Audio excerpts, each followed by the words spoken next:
Hey guys, what's going on? It's Ben here. I'm back again today doing another video. And the subject of today's video is going to be on the Boston Celtics, and in particular, why they haven't been good in the 2020 to 2021 NBA season.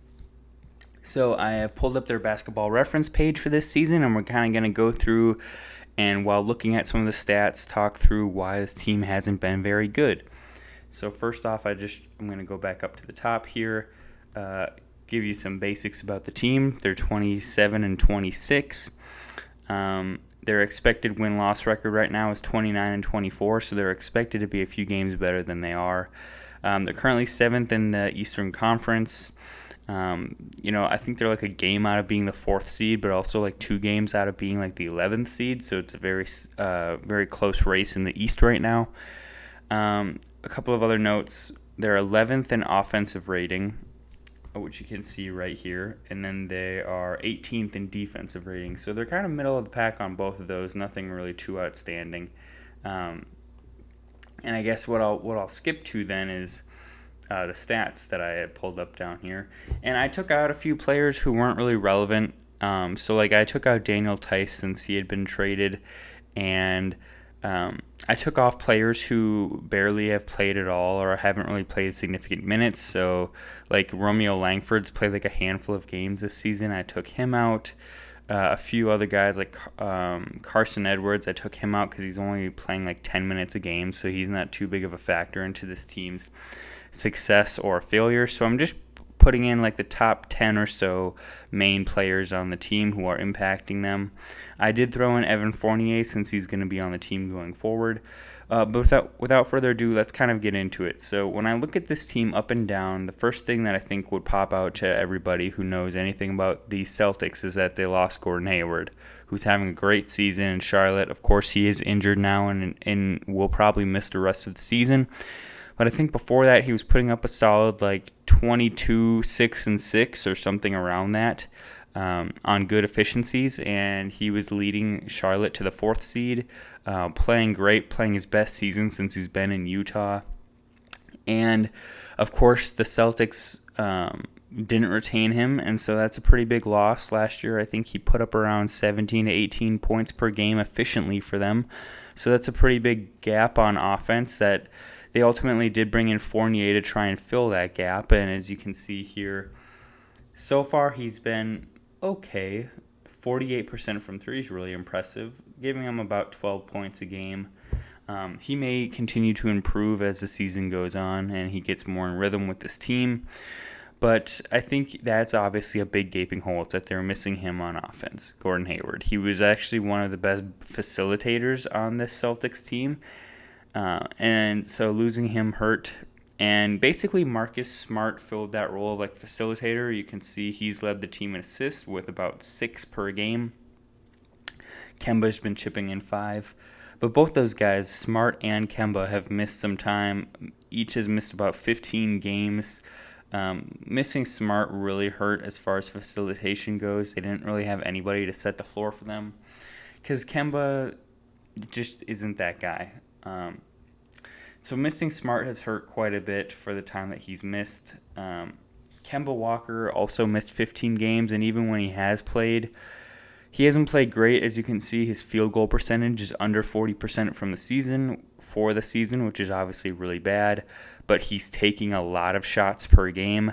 And that's kind of the flaw with Kemba is he's 6 feet or 5'11", and if he's not scoring at least a decent efficiency, he basically gives you nothing else. And he's kind of running into a small case of what the 5'9" Isaiah Thomas ran into about 3 years ago, which is when your one thing is scoring and you're super small and your joints aren't on your side, you basically have nothing else to contribute. And that's kind of what Kemba's going through this season.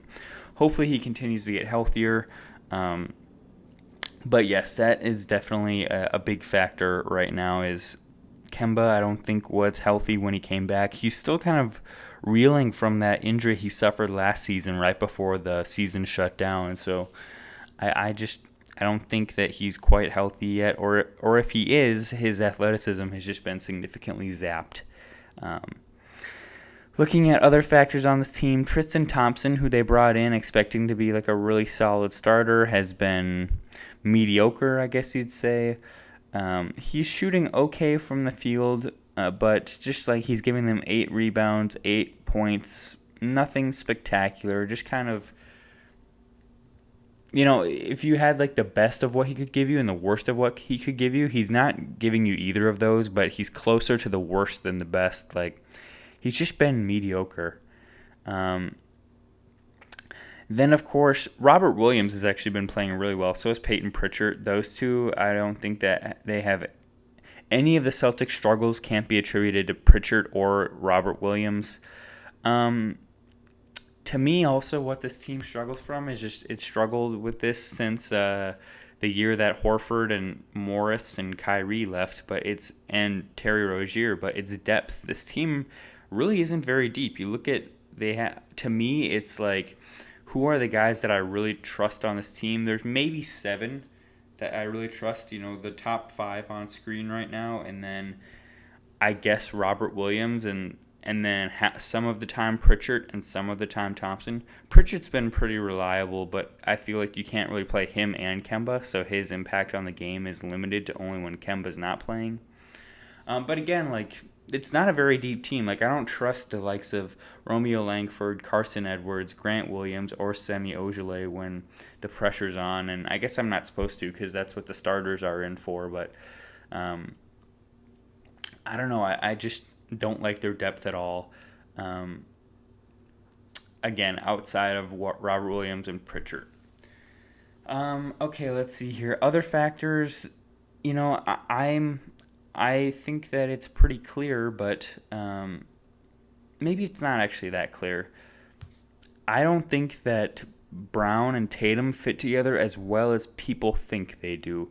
And it sounds harsh, but Brown is having a great season. You look at his numbers: essentially 49% from the field, 40% from 3. 6 rebounds, 4 assists, 24 points a game. That's phenomenal. And Tatum's having a pretty good season too. 26, 7, and 4 on 46 and 38. That's good. But to me, their skill sets really duplicate and overlap a lot. And it's actually, to me, sort of a similar case to what the Clippers went through last year, where, yeah, they had a lot of talent, but Kawhi and Paul George were essentially the same exact mold of player who did the same sort of things, had the same skill sets, but along those same lines, what they do well, they both have the same weaknesses. And to me, Brown and Tatum sort of have that same thing too, is that, like, they're both athletic, they're both good shooters, they're both good off the dribble and good at isolation scoring, but I feel like this team oftentimes runs into what the Clippers ran into last year, which was like, your turn, my turn kind of basketball. We're like, okay, we go down one possession, let's just run an ISO for Tatum. Next possession, let's just run an ISO for Brown. And, it's been proven a lot of times over, but that really isn't a great style of basketball. You kind of have to get involvement from everybody, and you can't just say, like, okay, Tatum, sit on the wing, do a step back 3, and do that 50 times a game, and then let's have Brown do it 45 times a game, and hopefully Kemba can get a few jumpers in there at some point. It's like, this team needs to play more fluidly and run more sets where more people touch the ball. It just feels like, Tatum or Brown bring the ball down, people clear out, and they just do some crossovers, some step backs, and try and score on their own. I would love it for, now that Marcus Smart is healthy again, I believe, I would love for him to run more sets, more pick and rolls with maybe Thompson or Robert Williams, or do more like floppy plays for Tatum or Brown, or even Kemba you could run some of those for. More off-ball stuff. They just get way too comfortable with isolation scoring. And defensively, Tatum and Brown are average. Kemba's bad. Fournier is average on his best day. On his best day, Thompson is above average, but by and large, most of this team is like average to below average on defense, not to mention Kemba, who is awful on defense. Robert Williams on his best day is average on defense. Peyton Pritchard, bad. So that from that perspective, It's no surprise that this team is a little bit lower offense or defensively this year compared to past years when they've been pretty high up. Because they don't, besides Marcus Smart, they don't have anybody who I'd call like a signature defender. Everybody else is average to mediocre. So I guess in conclusion, the reasons that this team is failed, or not failed, but just the reason the Celtics aren't good this year is a couple of things. One, they've had injury issues between Walker and Smart, and Walker hasn't been good because he's still been, to me, impacted by his injuries when he's come back and played. Number two, Gordon Hayward's been gone, and he was a big contributor on this team last season, and he isn't there this year. Number three, the depth really isn't there. You have a good performance from Pritchard and Robert Williams here and there, but basically nobody else off the bench who's very good. And then lastly, to me, is duplicative skill sets between Brown and Tatum, and really unimaginative offense where it's just your turn, my turn, isolation style scoring.